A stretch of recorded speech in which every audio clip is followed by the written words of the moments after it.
Hello, I'm Linda Ann. I'm a member of DecoArt's Helping Artists program. Let's have fun today with part 2 of what I did to this wall hanging that I found at Hobby Lobby. It's a wooden wall hanging, 10 inches by 10 inches, and I've already progressed on it in part 1. So let's have fun. This is what it looked like at the end of part 1. So now I've got some makeup sponges that I purchased at the dollar store, and I'm going to use those to move some paint around on this surface, on this substrate, and it will be DecoArt paints.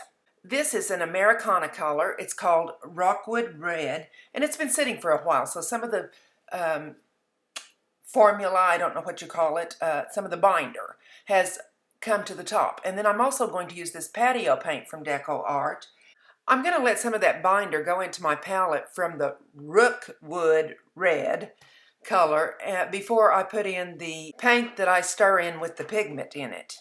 And that will make the paint thinner. It will be less pigment and you will be able to see through it. And that's what I want with this particular color. The more binder it has in it, the more it will be more like a stain or a glaze. I haven't stirred it together yet, but I'm going to use my sponge to mix that binder with the paint.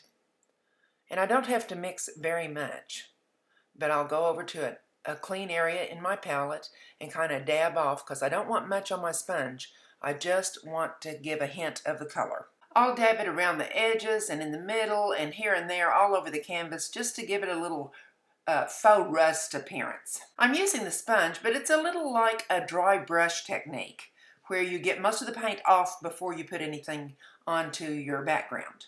And when I begin to apply the pot of gold color, I thought it might work best on my finger, but as I went, I thought, I'm going to try the sponge again, and I think I like the way the sponge did it better than my finger, but you can use those back and forth, whatever you see fit. Fingers work nicely, especially if you can't find those sponges. I really hate it when my studio's disorganized, and boy is it disorganized right now. As soon as I catch up on videos, I'm going to take care of that little problem. When I reach for something, I want it to be there. I don't know about you all, but hopping up and looking for something that I can't find in the studio really interrupts my flow of creativity. And when I get my studio back in shape, I'll give some of the tips that I've used both in my art room when I was teaching and in my own studio for organization. My big problem is if I don't have time to put up things, because I'm a messy artist. I make a mess all over everything when I'm working. And if I don't have time to put up things after I finish a project, then it just piles up and gets worse and worse. So having that discipline to take care of your supplies and put them away where they belong is a really big part of me being creative. In part 1, I made and painted some of these little cogs and parts from creative paper clay, and they're dry. So now I'm using Aleene's glue to attach them in different areas on the canvas. That gives it a lot more dimension, using the stenciled area as the background and attaching these in places to make it look like it all goes together. I'm using my sponge to dab a little paint on each one, and this Americana gloss enamel, the name of it is Desert Turquoise, really adds a nice little extra dimension to my composition. So I'm using the original colors that I began with and also the Desert Turquoise. I love turquoise and it looks really neat. It's the only cool color I've introduced on this canvas so far. I'm doing 2 layers, stacking some on top of the other to give it extra dimension. And I go back with my sponge as I see fit and add either the gold or the Rookwood Red or the Desert Turquoise. Those little white spaces that you see are going to dry clear. That's the glue, so that's no problem. I know I want to add something extra to this canvas, something to give it a center of interest, but I haven't decided what yet. So I'm going to take off the tape, and that really stark white, it just doesn't go with the colors. So I'm going to use some of the Rookwood Red and some of that had the extra binder in it, and I'm just using it like a glaze along the sides. Now when that dried, I thought it was a little bit too pinkish, so I'll be going over it with another color later. Or another option is I could build up this color enough until it doesn't have that pinkish cast. But I really think the way the original piece looked with those swirls in the side is going to add to my design. I continue to build up the layers of paint. I use the desert turquoise only on the gears that I attached to make them a little more important. You may have noticed that I keep pushing down on the gears that I've added. That's because the glue softens them just a little bit, and so if they're warped, that I can push them down even. The glue provided enough moisture to make that paper clay more pliable. I took this outdoors so there wouldn't be any fumes and used Grumbacher Final Varnish spray on it. And now I'm going to make these a little less stark on the side.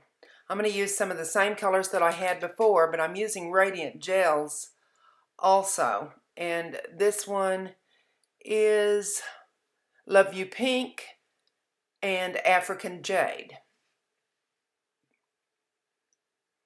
I'll put these on the sides and then I'll add some more of the colors that I used before from the Radiant Rains.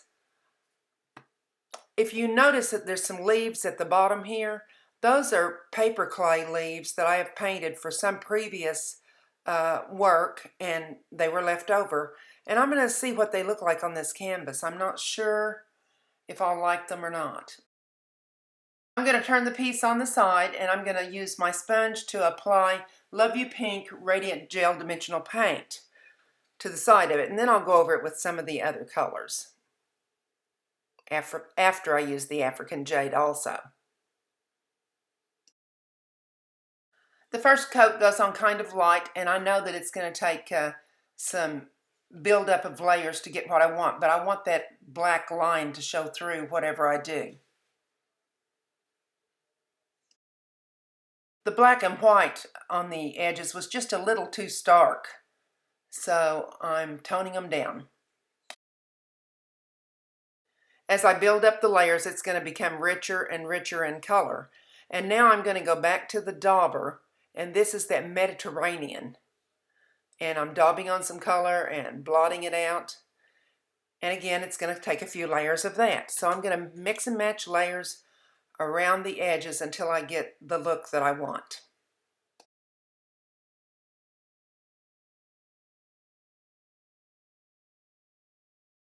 I really didn't have a clue what I was going to use for a center of interest on this.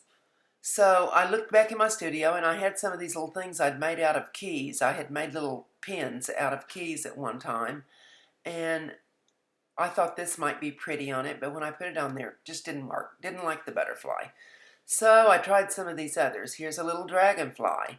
It's not finished, but I thought it might work. Didn't satisfy me. Maybe these beads will work if I make a dragonfly out of them. Oh, that's better, but it's still not exactly where I want to be. So I keep searching through the junk pile that I have in my studio, and this one I like best. It looks pretty good, but it's not quite big enough. Maybe if I add some extra wings. Okay, I like the wings. They look good on there. But I didn't really like the other. This is a piece of a bracelet that I was making, and I decided to use something else instead. So I only went this far with the bracelet, and I'm thinking it might make a good dragonfly. And I'm pretty happy with that. That looks really good with everything else. So now I have to decide where I'm going to place it. Do I want to place it over that little raised area or not? And I want it to look good every direction you turn it, because dragonflies and butterflies don't just fly straight up. I see everybody putting their butterflies straight up and down on their compositions, and you know, they come into the flowers. They go down, they go up, they go sideways. So I decide how I want this. And this is E6000 glue, and I'm putting it kind of on the side of the beads because that's where they laid against the board. And I'm going to put some here on this. I really like this little heart forming the head. So I place that carefully, and I see how the wings are going to line up, and I really like the way this kind of makes the little soft curve in the body. A lot of times my bodies are very straight when I do dragonflies, and I never tire of making dragonflies. That's one of my things. So this is looking good, but I have to look at the wings. Tried that in the head, little bead, didn't work.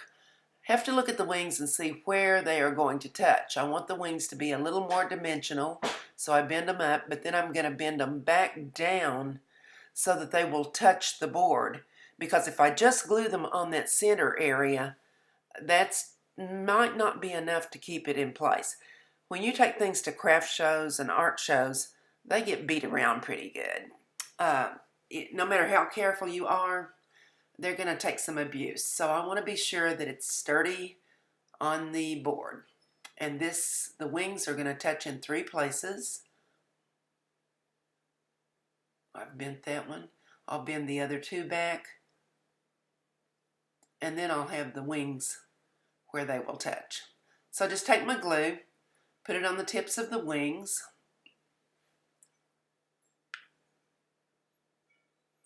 Where they're going to touch.